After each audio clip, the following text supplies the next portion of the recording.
আসসালামু আলাইকুম। আজ আমরা অ্যানালগ সিগন্যাল এবং ডিজিটাল সিগন্যাল সম্পর্কে বিস্তারিত জানার চেষ্টা করব। অ্যানালগ সিগন্যাল এবং ডিজিটাল সিগন্যাল বাস্তব জীবনে আমাদের কি কাজে আসে, তাছাড়া এর সাথে আমরা এনকোডার, ডিকোডার, অ্যাম্পলিফায়ার, মডুলেটর, ডিমডুলেটর ইত্যাদি এই সব বিষয়গুলো সম্পর্কে এই ভিডিওতে আমরা বিস্তারিত জানার চেষ্টা করব। আজকাল আমাদের দৈনন্দিন জীবনে বিভিন্ন প্রযুক্তির ব্যবহার বেড়েছে, যেমন mobile phone, computer, television, audio system ইত্যাদি। এই সব ডিভাইসগুলোর মধ্যে সিগন্যাল প্রক্রিয়া হয় এবং তাই অ্যানালগ বা ডিজিটাল হতে পারে। সঠিকভাবে বুঝতে হবে কিভাবে এই সিগন্যালগুলো কাজ করে, আমাদের প্রযুক্তির ব্যবহার এবং এই সিগন্যালগুলোকে সমস্যা সমাধানে কিভাবে সহায়ক হয়। ইলেকট্রনিক ডিভাইস ডিজাইন করার সময় অ্যানালগ এবং ডিজিটাল সিগন্যাল এর ব্যবহার ও তাদের বৈশিষ্ট্য জানা জরুরি। ডিজিটাল সিস্টেমে কম্পিউটার, মাইক্রোকন্ট্রোলার এবং ডিজিটাল প্রসেসিং ইউনিট থাকে, যেখানে অ্যানালগ সিগন্যাল কন্ট্রোল ও অ্যাডাপ্টিভ সিস্টেমে ব্যবহৃত হয়। ইলেকট্রনিক্সে সিগন্যাল দুই প্রকার, অ্যানালগ সিগন্যাল এবং ডিজিটাল সিগন্যাল। আমরা প্রথমেই অ্যানালগ সিগন্যাল সম্পর্কে জানব। অ্যানালগ সিগন্যাল কি? যে সিগন্যাল সময়ের সাথে মসৃণভাবে অবিরত স্মুথলি অ্যান্ড কন্টিনিউয়াসলি পরিবর্তন হয় তাকে অ্যানালগ সিগন্যাল বলে। আপনারা স্ক্রিনে দেখতে পাচ্ছেন একটি অ্যানালগ সিগন্যাল স্মুথলি এবং কন্টিনিউয়াসলি, অর্থাৎ প্রতিটি সময়ে স্মুথভাবে পরিবর্তন হচ্ছে এবং এর নির্দিষ্ট মান আছে। এর সর্বোচ্চ মান 1 ভোল্ট এবং মিনিমাম মান -1 ভোল্ট। Example, voice call. আমরা মোবাইল ফোনে যে ভয়েস কলে কথা বলি, এটি একটি অ্যানালগ সিগন্যালের মাধ্যমে আমরা যোগাযোগ করতে পারি।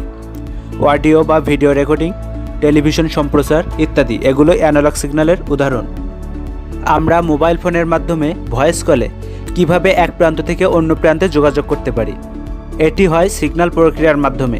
এই সিগন্যাল প্রক্রিয়াকে আমরা 5টি ধাপে ভাগ করতে পারি। ধাপ 1, শব্দ ইনপুট। যখন একজন ব্যক্তি ফোনে কথা বলে তখন তার কণ্ঠস্বর প্রথমে মাইক্রোফোন দ্বারা ধরা হয়, যা অ্যানালগ সিগন্যাল তৈরি করে। ধাপ 2, অ্যানালগ থেকে ডিজিটাল কনভার্সন। অ্যানালগ সিগন্যালটি এরপর অডিও কোডেক ব্যবহার করে ডিজিটাল সিগন্যালে রূপান্তরিত হয়। এই ডিজিটাল সিগন্যালটি মোবাইল ফোন এর ট্রান্সমিশন সিস্টেমে পাঠানো হয়। ধাপ 3, সিগন্যাল ট্রান্সমিশন। ডিজিটাল সিগন্যালটি মোবাইল ফোন নেটওয়ার্কের টাওয়ারে পাঠানো হয়। এটি টাওয়ারের মাধ্যমে MSC মোবাইল সুইচিং সেন্টার পর্যন্ত পৌঁছানো হয়। ধাপ 4, digital signal receive and codec এর মাধ্যমে রূপান্তর। যিনি ফোনটি রিসিভ করছেন তার মোবাইল ফোনে সিগন্যালটি পুনরায় পাঠানো হয়। ফোনটি ডিজিটাল সিগন্যালে আবার অ্যানালগ সিগন্যালে রূপান্তরিত হয়। ধাপ 5, সাউন্ড আউটপুট। অবশেষে অ্যানালগ সিগন্যালটি স্পিকার দ্বারা শোনা যায়। তাহলে আমরা বুঝতে পারলাম এখানে মোবাইল ফোনের মাধ্যমে আমরা যখন এক প্রান্ত থেকে অন্য প্রান্তে কথা বলি তখন আমাদের ভয়েস প্রথমে অ্যানালগ সিগন্যাল, তারপরে অডিও কোডেক ব্যবহার করে ডিজিটাল সিগন্যালে রূপান্তর করা হয়। সেখান থেকে গ্রাহকের ফোনে পৌঁছিয়ে ডিজিটাল সিগন্যাল থেকে অ্যানালগ সিগন্যালে রূপান্তরিত হয়, আর এভাবে আমরা সাউন্ড শুনতে পাই। আমরা অ্যানালগ সিগন্যালের আরও একটি উদাহরণ দেখি। স্ক্রিনে যেটা আমরা দেখতে পাচ্ছি এটি অডিও অ্যানালগ সিগন্যাল।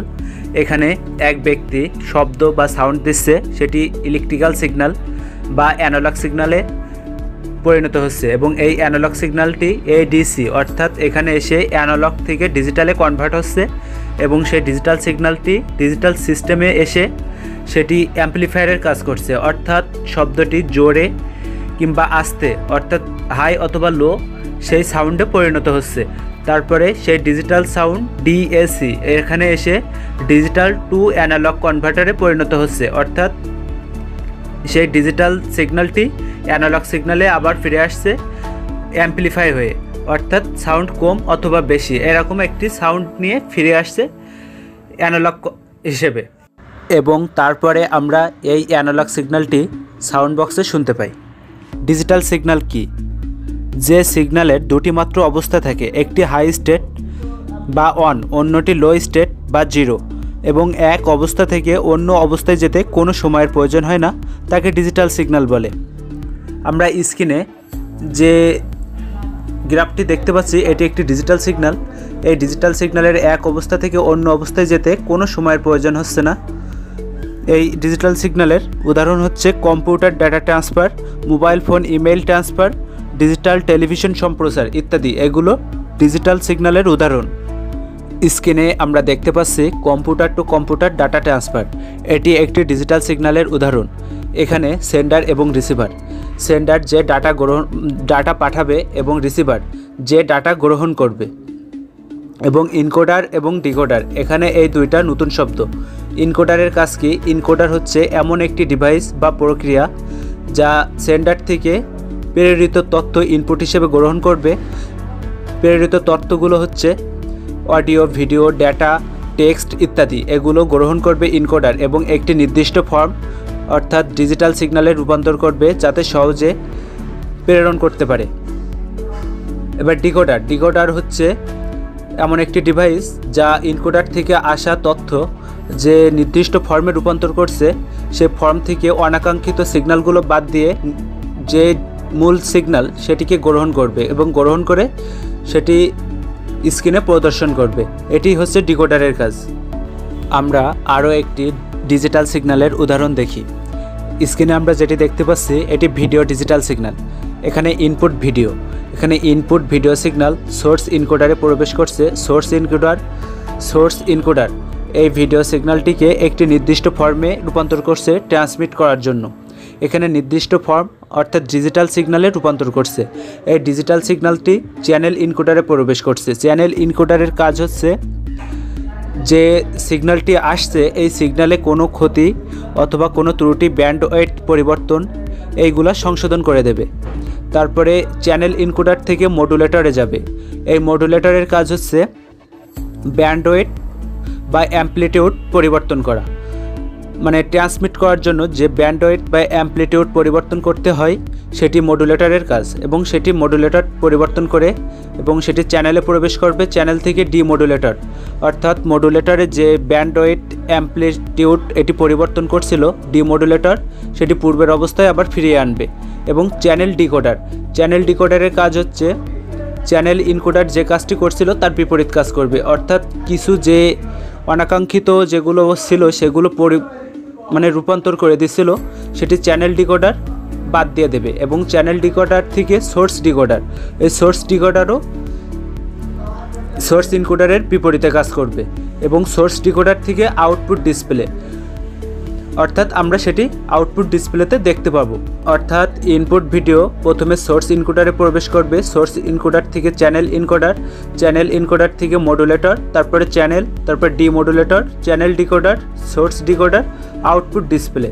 এই ধাপগুলো মাধ্যমে আমরা একটি ভিডিও দেখতে পারি। এটি একটি ডিজিটাল সিগন্যালের উদাহরণ। এত সময় আমরা অ্যানালগ সিগন্যাল এবং ডিজিটাল সিগন্যাল সম্পর্কে জেনেছি। এবার আমরা জানব অ্যানালগ সিগন্যাল এবং ডিজিটাল সিগন্যালের কিছু পার্থক্য। এই যে অ্যানালগ সিগন্যাল এবং ডিজিটাল সিগন্যালের যে কয়েকটি পার্থক্য আমরা এখানে তুলে ধরেছি। অ্যানালগ সিগন্যালের অসংখ্য অবস্থা থাকে। এখানে অসংখ্য অবস্থা বলতে বোঝানো হয়েছে অ্যানালগ সিগন্যালের এই যে প্রতিটি ক্ষেত্রে এখানে একটি ভোল্টেজ এখানে ধরা হয়েছে, আর এই ভোল্টেজগুলোর জন্য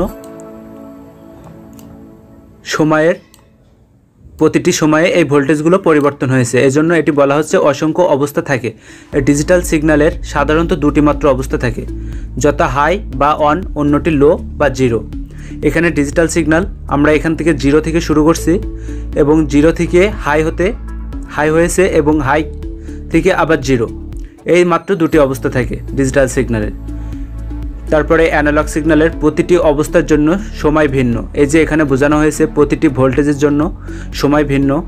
এবং ডিজিটাল সিগন্যালে এক অবস্থা থেকে অন্য অবস্থায় যেতে সময়ের প্রয়োজন হয় না। আমরা এখানে দেখতে পাচ্ছি এই যে ডিজিটাল সিগন্যালের এক অবস্থা থেকে অন্য অবস্থায় যেতে কোনো সময়ের প্রয়োজন হয়নি। আর আমরা এটি স্ক্রিনে প্রথমেই দেখতে পেয়েছি ডিজিটাল সিগন্যাল কিভাবে এক অবস্থা থেকে অন্য অবস্থায় যায়।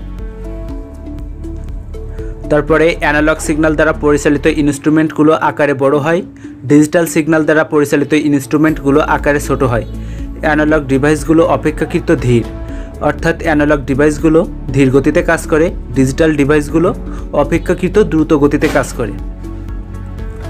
তাহলে আমরা আজকে অ্যানালগ সিগন্যাল এবং ডিজিটাল সিগন্যাল সম্পর্কে বিস্তারিত জানলাম এবং কিছু উদাহরণ এবং পার্থক্য সম্পর্কেও জেনে নিলাম।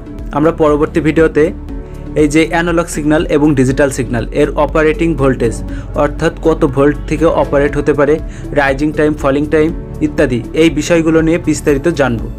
সেই পর্যন্ত সবাই ভালো থাকবেন, সুস্থ থাকবেন, আর আমাদের চ্যানেলটি সাবস্ক্রাইব এবং লাইক করে সাথেই থাকুন। ধন্যবাদ সবাইকে।